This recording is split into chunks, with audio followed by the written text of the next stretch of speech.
Hello everyone.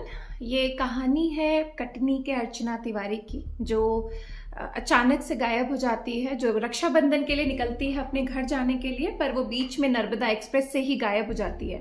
पर सवाल ये उठता है कि वो लड़की सीसीटीवी फुटेज से सीसीटीवी से बचते हुए कैसे नेपाल पहुंच जाती है, उसकी लास्ट लोकेशन कैसे नेपाल पहुंच जाती है, बात उसकी है। 7 अगस्त को 28 साल की अर्चना अपने घर के लिए निकलती है नर्मदा एक्सप्रेस से, और अचानक से वो इटारसी से गायब हो जाती है। जब वो घर नहीं पहुंचती है तो घर वालों को थोड़ा डर लगता है, वो ढूंढना शुरू करते हैं, पुलिस में कंप्लेन करते हैं। फिर जब पुलिस सर्च ऑपरेशन टीम चलाती है, जंगलों में ढूंढती है, यात्रियों से पूछताछ करती है, आसपास पैदल निकल निकल के ढूंढते हैं आसपास कि आखिर में अर्चना गई कहाँ। और किसी भी सीसीटीवी में अर्चना को वो देख नहीं पाते हैं, ढूंढ नहीं पाते हैं। होता ये है कि अर्चना के घर वाले अब उस पर प्रेशर बना रहे थे कि अब तुम वकील बन गई हो, अब तुम्हारी शादी हो जानी चाहिए, हम रिश्ते देख रहे हैं, अच्छे अच्छे रिश्ते भी आ रहे हैं, और शायद उनको एक लड़का भी मिल जाता है जो कि उनके हिसाब से काफी अच्छा होता है अर्चना के लिए। पर अर्चना को ये नहीं पसंद होता है। अर्चना का ये कहना होता है कि मुझे अभी सिविल जज बनना है, मुझे अभी आगे और पढ़ के सिविल जज की तैयारी करके सिविल जज बनना है। अभी इन सब चक्करों में फिर अर्चना को लगता है कि शायद मुझे कहीं छुप जाना चाहिए या थोड़े टाइम के लिए कहीं निकल जाना चाहिए, ताकि मेरे घर वाले अभी शादी को लेके रुक जाएं, थम जाएं।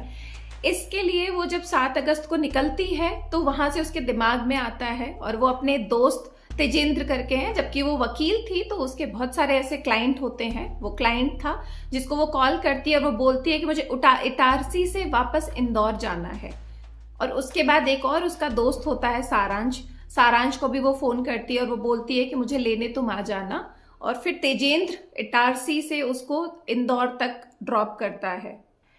तेजेंद्र उसके साथ ही ट्रेन में ट्रैवल करने लगता है। फिर अर्चना और तेजेंद्र ऐसी जगह रुकते हैं जहां पे सीसीटीवी नहीं होता है, और वहां पे उसका दोस्त सारांश उसका वेट करता रहता है। उसके बाद तेजेंद्र अर्चना को सारांश के साथ छोड़ के वापस इंदौर चला जाता है। फिर सारांश और अर्चना वहां से ट्रैवल करके इंदौर वापस आ जाते हैं, वहां 2 दिन रहते हैं। फिर उन्हें जब लगता है कि यहाँ पे शायद हम सेफ नहीं हैं, तो फिर वहां से इंदौर से वो ट्रैवल करके हैदराबाद पहुंच जाते हैं। हैदराबाद में जब अर्चना देखती है कि उसकी ही बातें न्यूज में चल रही है, न्यूज में उसी की चीजें चल रही है, तो अर्चना को लगता है और सारांश को भी लगता है कि शायद हम यहाँ पे भी सेफ नहीं है। फिर 11 अगस्त को अर्चना हैदराबाद से दिल्ली आती है। फिर दिल्ली से वो नेपाल के लिए निकल जाती है। नेपाल के काठमांडू में सारांश का कोई एक आदमी जानने वाला होता है, कोई एक फ्रेंड होता है उसका, जहां पे उसने बातचीत कर रखी होती है। जब वो काठमांडू पहुंच